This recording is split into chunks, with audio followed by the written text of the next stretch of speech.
Hello world, Dano here, stacking paper as always. And oh boy, today we have a review of Death of the Author by Nnedi Okorafor. And wow, I have not read a book this bad in a really long time. This book was fucking terrible. Like, I can't even pull my punches with this one. I am actually just going to give a scathing review because, like, I really tried to like it. But, okay, primer. This was the book club read. Again, not my pick. And I kind of feel bad for shitting on this book as hard because my friend who picked this book, he's a really close friend of mine, and I love the guy. But, holy, this book was not it. So he's a huge fan of hers. He's read a bunch of her books. And I think maybe if you've read her other books and you like it, maybe this book will hit.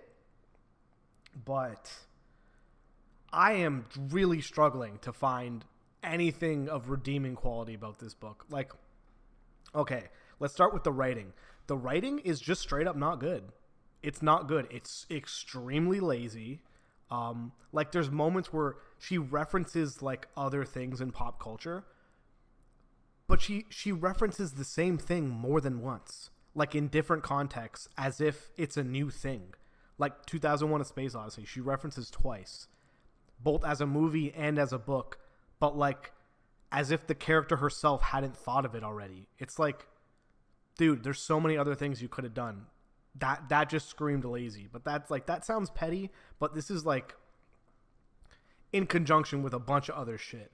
The characters are completely flat and lifeless. Every single character outside of her father and maybe her elder sister, like, they have a personality, but every other character just feels so fucking flat. I couldn't tell you a single aspect of any of her siblings that was distinctive. The main character herself is extremely unlikable. Like, at first you feel bad for her, she's paraplegic, but very quickly it just becomes like, oh, she's just gonna, like, actually complain about everything. Even when she gets to a point where she has fucking cyborg legs, she's even going to talk shit about the people that helped her because, I don't know, some of, like, racial reasons. Like, I can't even fathom that.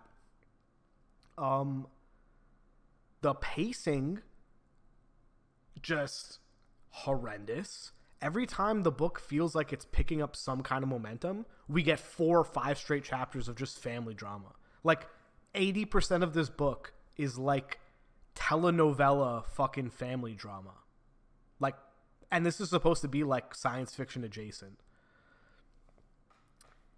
I think what sucks the most is, like, the premise of this book is actually really interesting.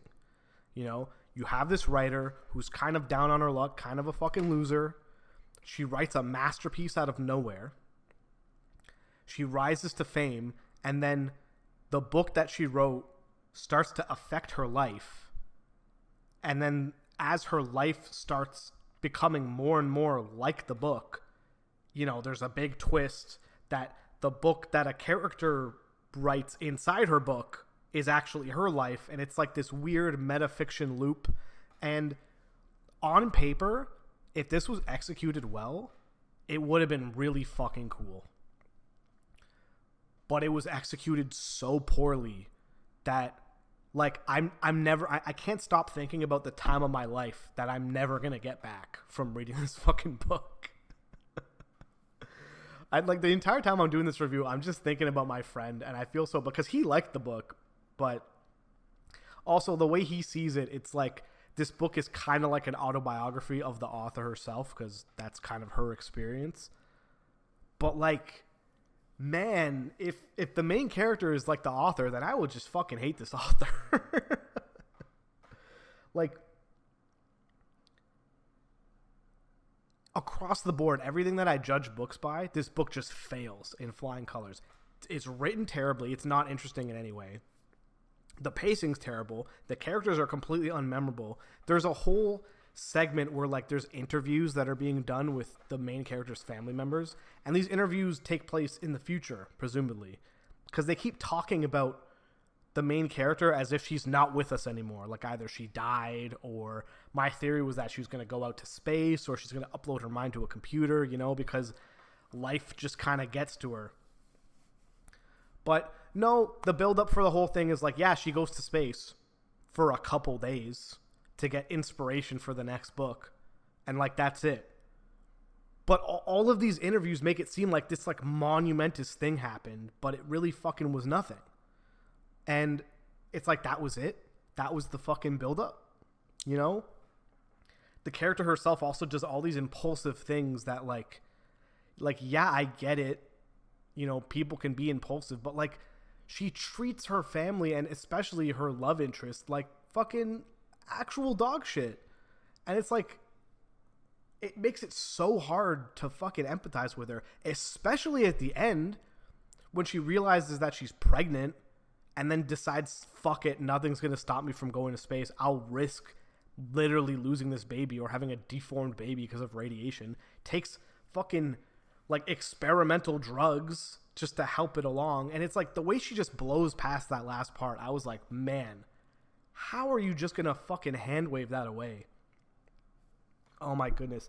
Like, I don't ever stop reading books. Like, I don't DNF books ever. Even if I don't like it, I'll push through just so I can have like an informed opinion at the end. Like, I can truly say I didn't like a book. If this book wasn't part of our book club, I would have stopped reading this book like 100 pages in. Because even at like the 200 or 300 page mark, it was like, wow, nothing is fucking happening. Everything about this should be so interesting.